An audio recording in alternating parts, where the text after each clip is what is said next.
गायों ने भगवान का नामकरण किया और एकादशी व्रत की महिमा बताई। ब्रजवासियों ने मिलकर के जागरण किया और उस जागरण में नंद बाबा को रात्रि का भान नहीं रहा। नंद बाबा नदी स्नान करने के लिए चले गए तो देवगण उनको लेकर के चले गए। ठाकुर जी गए और जाकर के नंद बाबा को वापस लेकर के आए। स्वर्ग ले गए थे देवता। नंद बाबा ने आए करके सबको बताई। बहुत सुंदर कथा है। सब लोग बोले नंद बाबा आप कहां चले गए, 2 दिन तक हम ढूंढते रहे। नंद बाबा बोले अरे मैं कहा बताऊं, मैं तो जमुना जी में डुबकी लगाई तो वहां पे 2 देवता आए, 4-4 भुजा वाले, मुझे पकड़ के ले गए। बोले फिर वापस कैसे आए? बोले ये आयो कन्हैया। कन्हैया वहां पे जैसे ही आयो सबरे देवता याकू प्रणाम करने लगे, सब याके चरणन में दंडवत करने लगे।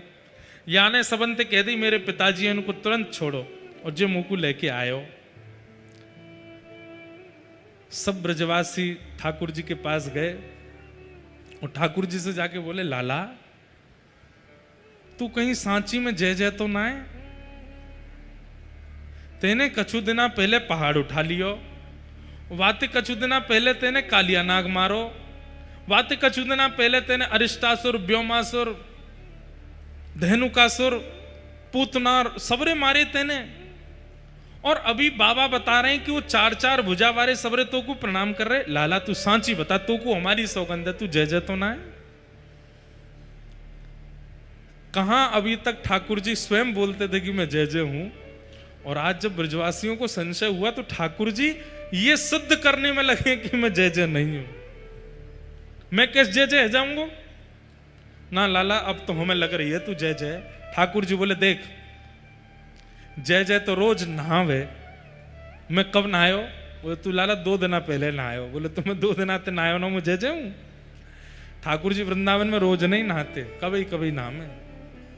यशोदा मैया अच्छा गर्मियों में तो रोज नहाते हैं क्योंकि गर्मी है ना। सर्दियों में अभी हम जहां जा रहे हैं जगन्नाथपुरी, वहां पता है क्या होता है?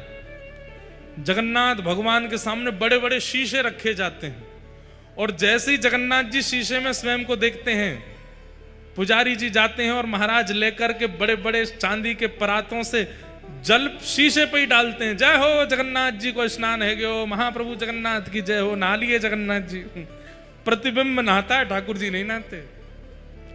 ठाकुर जी कब नहाते हैं? साल में 1 बार, स्नान पूर्णिमा के दिन।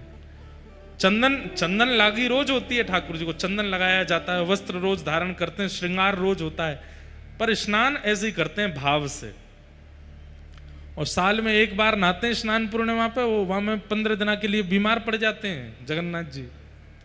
ये सवरे अपरस के नहावे धोवे के नियम हमारे काजे बनाए दिए। खुद तो तांडुपट्टा बैठे रहे ठाकुर जी चकाचक। अच्छा इसमें भी बात है, अगर आप ठाकुर जी के प्रति बालक भाव रखते हो, लोल्य भाव रखते हो, तो आपको रोज नहीं नवाना। अगर आप ठाकुर जी को परब्रह्म मानते हो, परमात्मा मानते हो, फिर तो 2 बार तो ठाकुर जी नहाएंगे, 4 बार आपको नहाना पड़ेगा। इसलिए बढ़िया लाला ही मानो। और सर्दियों में उष्ण जल लो, गरम गरम जल, और उसको बढ़िया सुंदर से वस्त्र पर लेके थोड़े वस्त्र को गीला करके ठाकुर जी गाल पहुंच दिए, गरो पहुंच दिए, हाथ पहुंच दिए, चरण पहुंच दिए, इत्र लगा के तैयार कर दिए, है गो स्नान। बस इतनो ही नवा में यशोदा मैया, ज्यादा ना नवा में। लाला है छोटो सो बीमार है जाएगो। और दूसरा कारण वैसे ही कारो है, और या कारे को भी नजर लगे रोज मैया के। एक तो कारो और वह कारे को भी रोज नजर लगे। रोज रोज नवाए दूंगी तो जन कहा होएगा या को कितनी नजर लगेगी? हमारी मैया रोज ना नवावे लाला है, कहीं ज्यादा नजर नहीं लग जाए। तो ठाकुर जी सिद्ध करने में लगे हैं कि मैं जय जय नाऊं। सबरे मधुमंगल श्री वो लाला हमें तो लग रही है तू ही जय जय है। ठाकुर जी कह रहे नहीं नहीं सब झूठ बोल रहे हैं, मैं जय जय नाऊं, मैं तो तुम्हारा लाला हूं, मैं तो तुम्हारा सखा हूं। और ब्रजवासियों से वो प्रेम भरी वार्ता ठाकुर जी करते। और अब यहां से प्रारंभ होता है रास पंचाध्याय। बंधुओं अभी तक तो आप एक पहलू सुनते आए और अब यहां से एक अलग पहलू चलेगा कथा का, और वो पहलू क्या है? प्रेम। अभी तक आप वात्सल्य भाजन श्री कृष्ण और वात्सल्य युक्त व्रजवासियों को सुनते आ रहे थे। वात्सल्य मतलब लाला को भाव, सखा को भाव। लेकिन अब आएंगे निकुंज के श्री कृष्ण, माने प्रेम करने वाले श्री कृष्ण।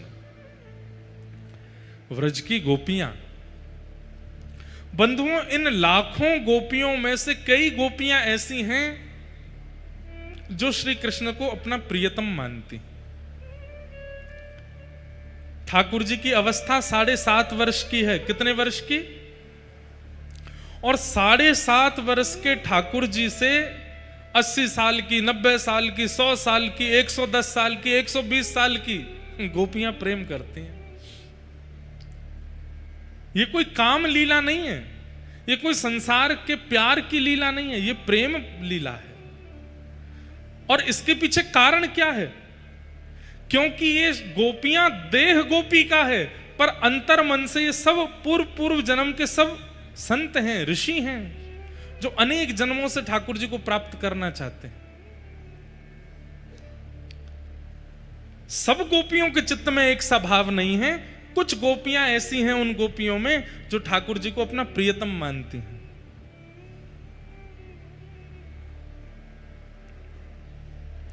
और ठाकुर जी को प्रियतम मान करके, प्रियतम रूप में देख करके ठाकुर जी के प्रति ऐसी बातें रखेंगी, ऐसा व्यवहार करेंगी जैसा एक प्रियतमा का अपने प्रियतम के प्रति होता है।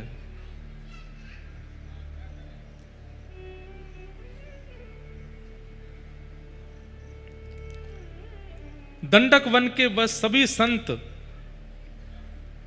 जिनको राम जी के दर्शन नहीं हो पाए थे, वे सभी संत बड़े व्याकुल बैठे थे कि राम जी हमको दर्शन देने नहीं आए। सब लोग ध्यान से सुनिएगा। लाखों की तादाद में संत ऐसे हैं जो राघव जी का दर्शन करना चाहते हैं, पर राम जी सबको दर्शन नहीं दे पाए। तब जिनको दर्शन नहीं हुए उन सब ने हनुमान जी से प्रार्थना की, ये हनुमान जी महाराज हमको राम जी के दर्शन कब होंगे? तब हनुमान जी ने राम जी से प्रार्थना की, बोले भगवान उनको दर्शन कब होंगे? तब राम जी ने बताया, बोले देखो अब तो मुश्किल है, अब द्वापर युग तक वे सब संत प्रतीक्षा करें, द्वापर में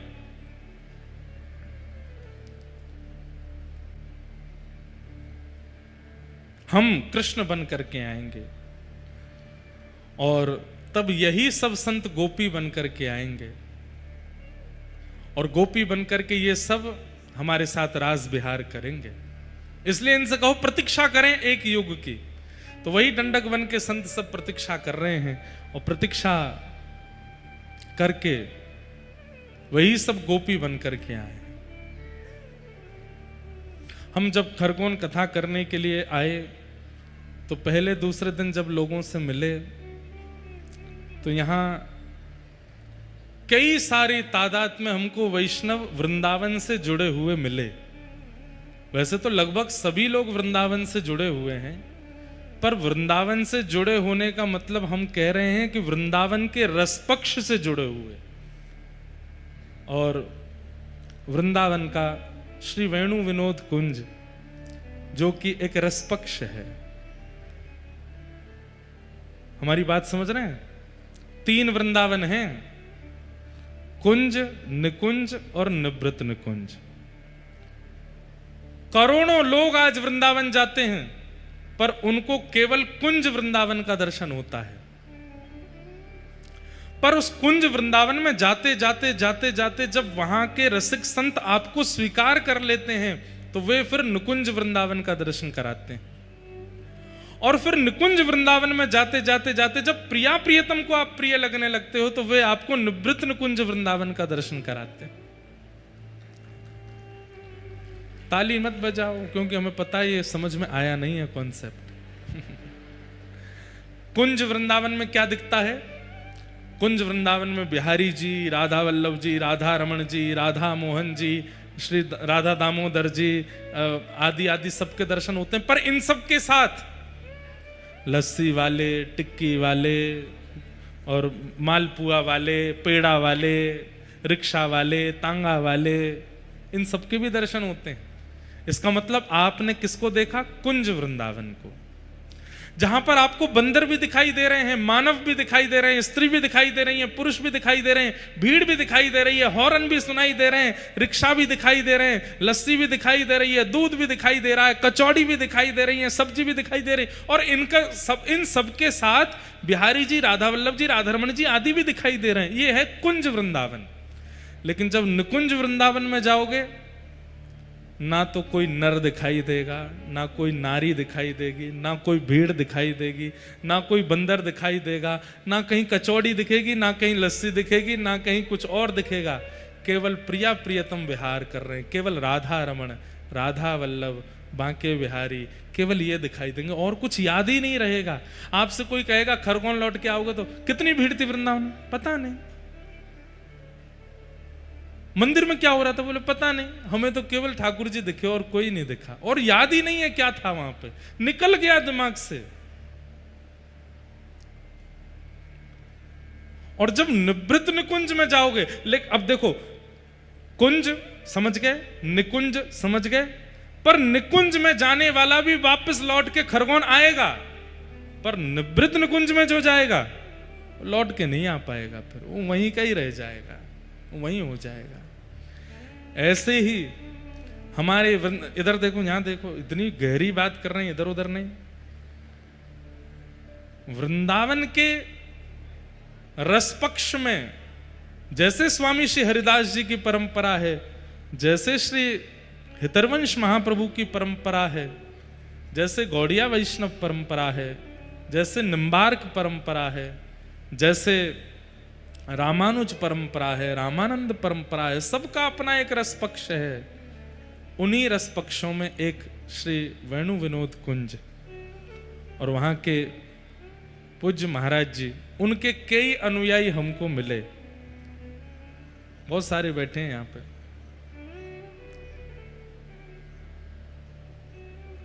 उनका एक पद मुझे बहुत प्रिय लगता है, पूरा मुझे याद नहीं, अगर किसी के पास पूरा लिखा हो तो मंच पे दे देना। प्रीतम तू मोहे प्राण ते प्यारो, प्रीतम तू मोहे प्राण ते प्यारो, तुम मेरे पुत्रिन में बसत नित, तुम मेरे पुत्रिन में बसत नित, प्रीतम तू मोहे प्राण ते प्यारो। ऐसी स्थिति में कुछ गोपियां हैं व्रज की। किसी को मिला पद? हाँ भिजवाओ, यहाँ पे मंच पे भिजवाओ। बहुत सुंदर पद है, और शायद संभवतः पहली बार हम गा रहे हैं कथा में। ले लो भैया। नहीं, पद चला, वो लिखा हुआ है ना, हाँ लाओ। रास में जिन गोपियों को प्रवेश मिला है, उन गोपियों का ये भाव है। प्रीतम तू मोहे प्राण ते प्यारो, प्रीतम तू मोहे प्राण ते प्यारो, तुम मेरे पुत्रिन में बसत नित, तुम मेरे पुत्रिन में बसत नित, मैं तब अखियन तारो मैं तब अखियन तारो तू मोहे प्राणंत प्यारो प्रीतम तू मोहे प्राणंत प्यारो प्रीतम तू मोहे प्राणंत प्यारो प्रीतम तू मोहे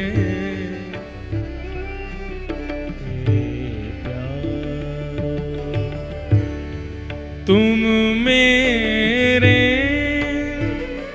मन रोम रोम तन तुम मेरे मन रोम रोम तन फूल सुगंध न न्यारो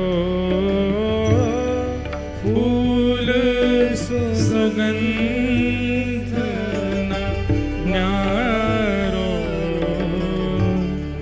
तू मोहे प्राणंत प्यारो प्रीतम तू मोहे प्राणंत प्यारो हे प्रीतम तू मोहे प्राणंत तुम्हरे मैं बन माल कंठ की तुम्हारे में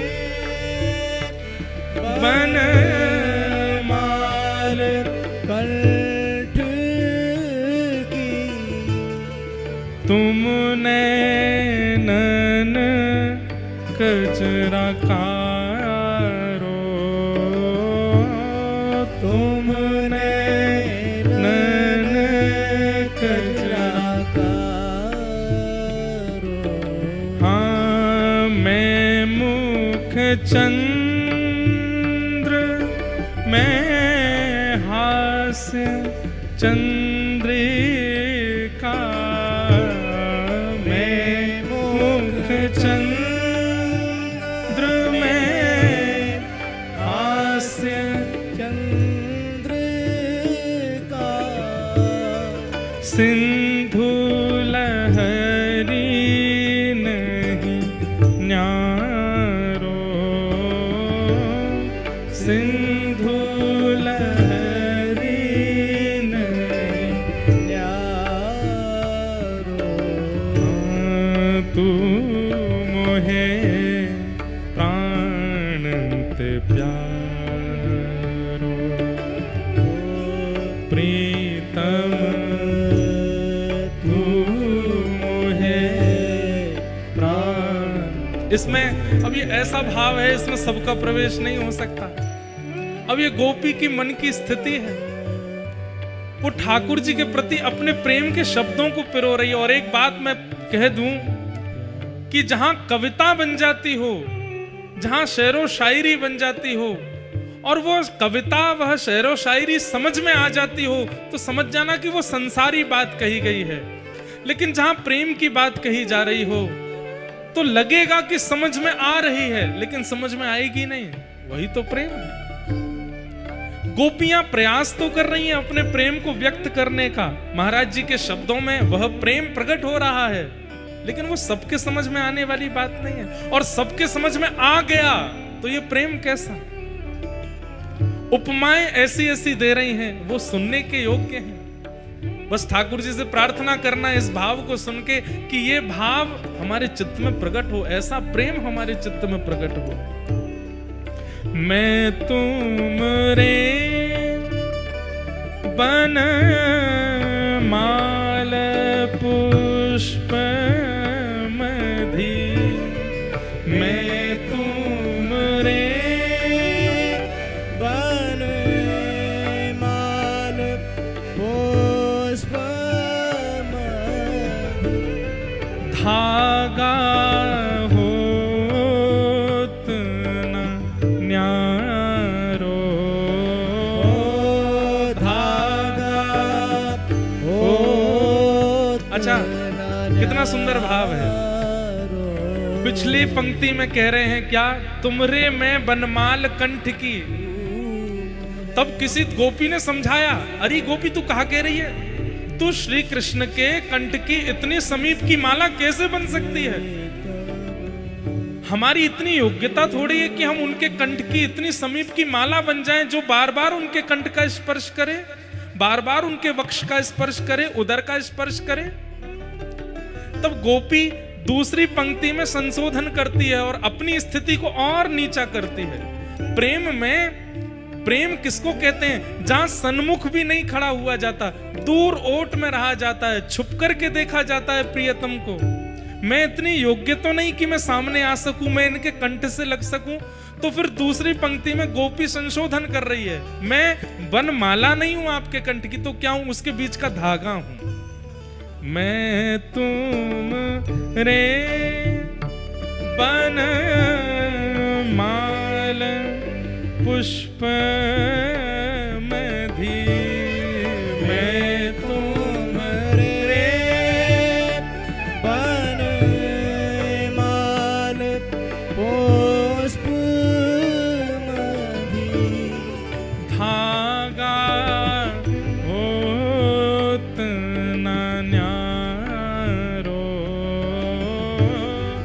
धागा होत न न्यारो,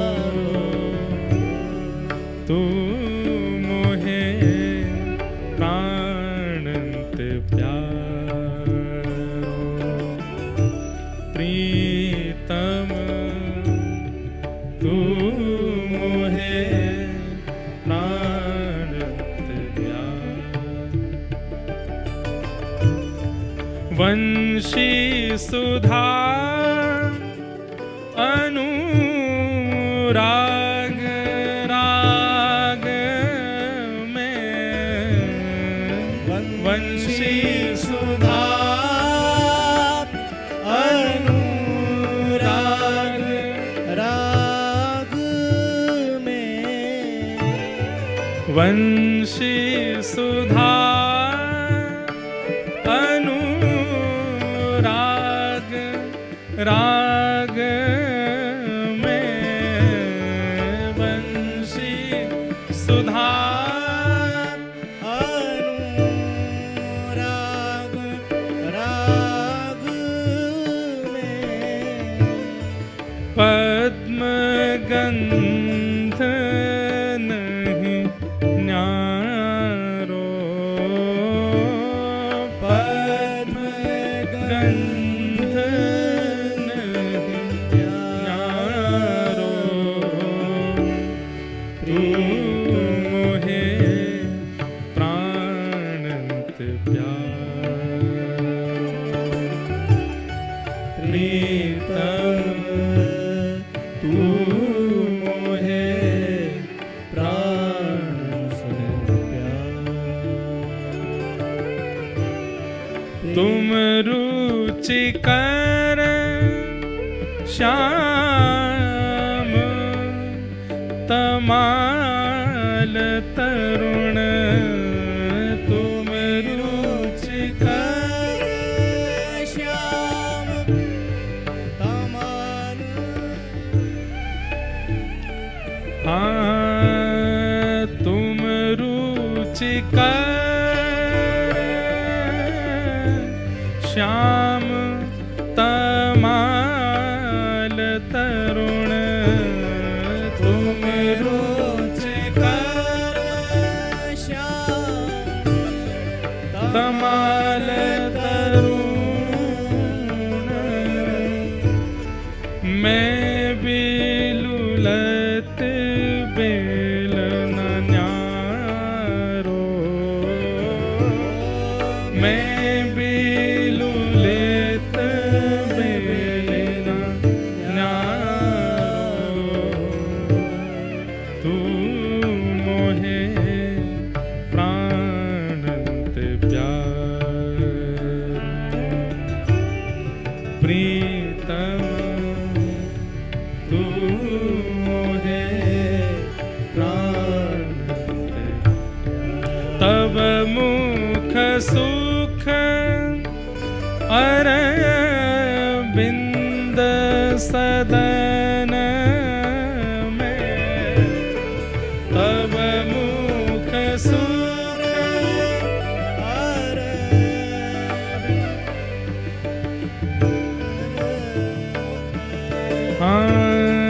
तब मुख सुख अरविंद सदन में तब मुख सुख अरविंदो सदन में नयन अली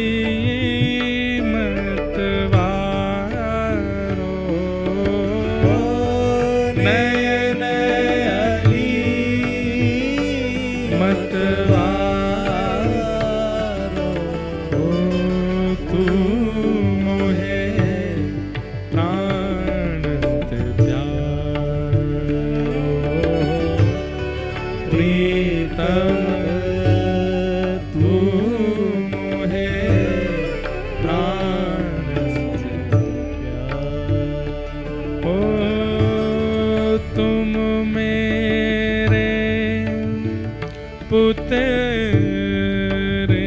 में बसत हो तुम मेरे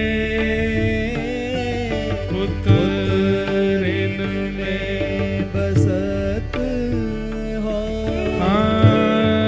तुम मेरे पुत्रिन में बसत हो तुम मेरे पुत्रिन में बसत हो मैं तब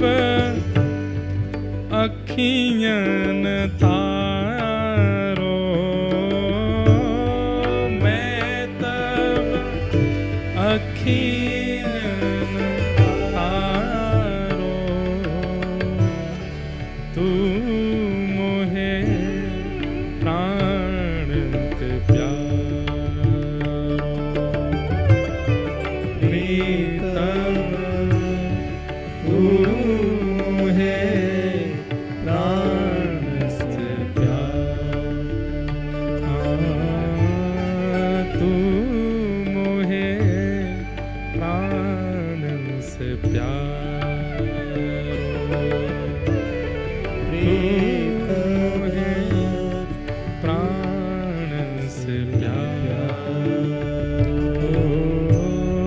तू मोहे प्राण से प्यार तू मोहे प्राण से प्यार बोल रासेश्वर भगवान की।